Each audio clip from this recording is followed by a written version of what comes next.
चुड़ैल की तरबूज बाइक। रात का समय था। चारों तरफ जोर जोर की आंधी चल रही थी। काले बादलों ने चंद्रमा को अपनी आगोश में ले लिया था। रात के कीड़े अपने होने का एहसास दिला रहे थे। गांव के सभी लोग अपने अपने कामों में लगे हुए थे। इतने घने अंधेरे में एक चुड़ैल अपने जादू से वहां एक विशाल जादुई तरबूज में प्रकट करती है, जिस पर बैठकर वो पूरे गांव का चक्कर लगा रही थी। उसके सिर पर खून सवार था, जो कि उसकी बाइक के सामने जो भी आता वो उसे अपनी तरबूज की बाइक से कुचल देती और उसे उठाती और उसकी मुंडी अलग कर देती। गांव के सभी लोग उससे बचकर भाग रहे थे। पूरे गांव में भगदड़ मच गई थी। तभी चुड़ैल कौशल्या नाम की एक औरत के पास बढ़ती चली जा रही थी। कोई मुझे बचाओ इस चुड़ैल से, ये चुड़ैल मुझे मार देगी। चुड़ैल, मुझे छोड़ दो, मुझे जाने दो। मैंने तुम्हारा क्या बिगाड़ा है? ऐसे कैसे छोड़ दूं तुझे तो मार दूंगी। मैं तेरा शरीर नोच कर फेंक दूंगी और तू मर जाएगी। अरे चुड़ैल, मैंने तेरा क्या बिगाड़ा है? मुझे छोड़ दे। मुझे मार के तुझे क्या मिल जाएगा?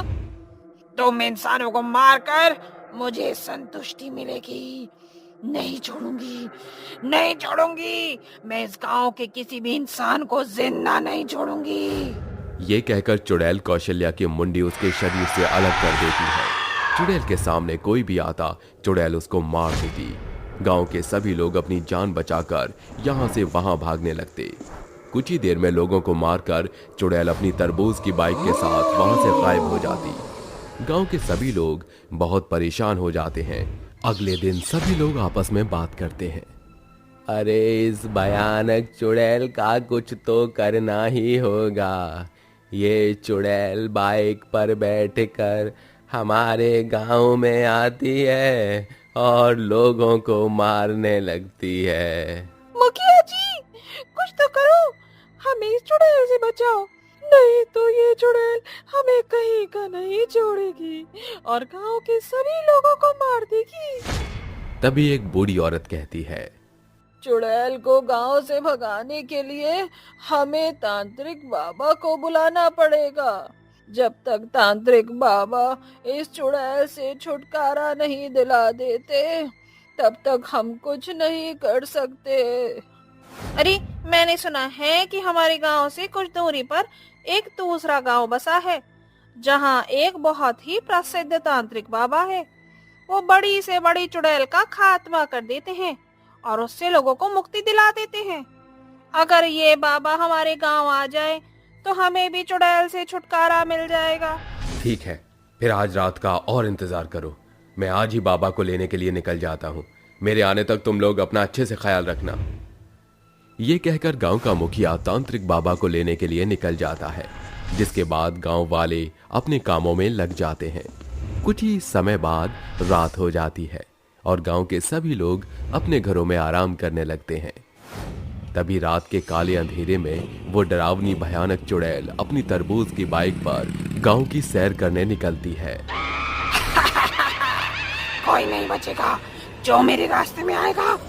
मैं इन सबको खा जाऊंगी, किसी को नहीं छोड़ूंगी, मार दूंगी सबको। चुड़ैल के सामने जो भी आता, चुड़ैल उसे मारने लगती। कुछ लोगों को वो अपनी तरबूज की बाइक के नीचे कुचल देती, तो कुछ लोगों को बाइक चलाते चलाते पकड़ लेती और उनकी मुंडी उनके शरीर से अलग कर देती। हे प्रभु, ये क्या कहर टूट रहा है हम पर? हमारी मदद करो प्रभु, हमारी मदद करो। हमें इस भयानक चुड़ैल से बचा लो प्रभु। इतने में चुड़ैल अपनी तरबूज की बाइक उस औरत के ऊपर चढ़ा देती है। बेचारी औरत तरबूज की बाइक के नीचे ही कुचल जाती है।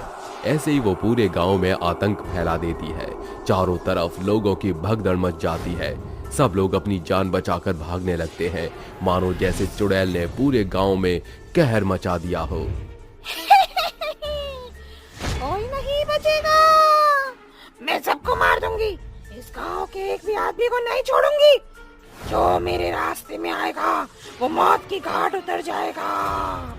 चुड़ैल पूरी तरह गांव में आतंक मचा देती है। वहीं दूसरी तरफ बेचारा गांव का मुखिया किसी तरह तांत्रिक बाबा के पास पहुंच जाता है। बाबा, मेरी मदद करो, मेरा गांव खतरे में है। अगर आपने मेरी मदद नहीं की तो गांव का एक भी इंसान नहीं बचेगा। तभी मुखिया की बात सुनकर तांत्रिक बाबा अपने मन ही मन एक मंत्र का जाप करते हैं, जिसके बाद तांत्रिक मुखिया से कहते हैं, कुछ समय पहले की बात है। इस गांव में एक कामिनी नाम की औरत रहती थी। कामिनी बहुत ही गरीब थी। उसका पति अपाहिज था। वो पहले तरबूज की खेती किया करता था, लेकिन अपाहिज होने के बाद वो खेती नहीं कर पाता था। उसके पास तरबूज की खेती करने के अलावा कोई और जरिया नहीं था।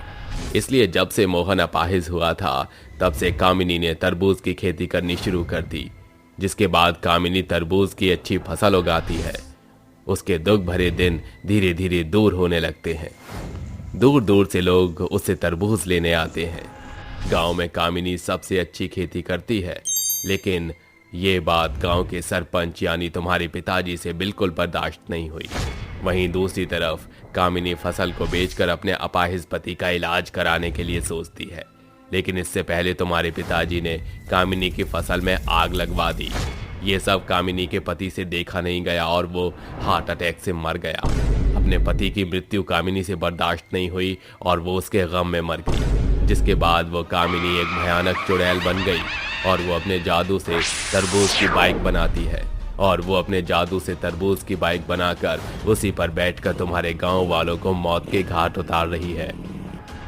इसका मतलब इन सब के पीछे मेरे पिता का हाथ है और उनकी वजह से आज तरबूज की बाइक वाली चुड़ैल पूरे गांव में घूमकर लोगों को मार रही है। ये सब तुम्हारे ही पिताजी का किया धरा है। वो अपने आगे किसी को बढ़ते हुए नहीं देख सकते थे, जिसकी वजह से उन्होंने बेचारी कामिनी की हंसती खेलती जिंदगी बर्बाद कर दी। बाबा, मैं आपके आगे हाथ जोड़ता हूँ, मेरी मदद करो। मेरा पूरा गांव खतरे में है, उनकी सहायता करो, मेरे साथ चलो। हमें उस चुड़ैल को रोकना होगा, नहीं तो वो हमारे गांव का सर्वनाश कर देगी। मुखिया तांत्रिक बाबा को अपने साथ गांव ले जाता है, जिसके बाद तांत्रिक बाबा गांव के बीचों बीच एक विधि शुरू करते हैं। विधि शुरू होते ही वहां तरबूज की बाइक वाली चुड़ैल अपनी बाइक के साथ प्रकट हो जाती है। देख तांत्रिक, यहाँ से वापस लौट जा, नहीं तो तेरा वो हाल करूंगी जो तूने सपने में भी नहीं सोचा होगा। तेरे साथ जो हुआ वो बहुत ही गलत था, लेकिन तू गांव वालों के साथ बहुत कुछ गलत कर रही है। इन्होंने तेरा क्या बिगाड़ा था जो तू इन्हें मार रही है? किसी के अंदर इंसानियत नहीं होती। जब मेरा पति मर गया था तो मैं बिल्कुल बेबस लाचार हो गई थी। किसी ने भी मेरी मदद नहीं की। मेरे गांव के सभी लोगों से मदद मांगी, लेकिन सबने मेरी मदद करने से इनकार कर दिया था। अब मैं किसी को नहीं छोड़ूंगी, सबको मार दूंगी। रुक जा, तू चुड़ैल ऐसे नहीं मानेगी।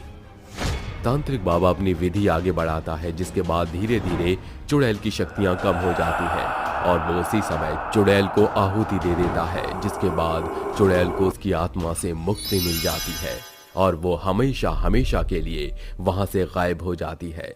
इसके बाद गांव वाले अपना खुशहाल जीवन जीने लगते हैं और गांव से चुड़ैल का साया हमेशा हमेशा के लिए दूर हो जाता है।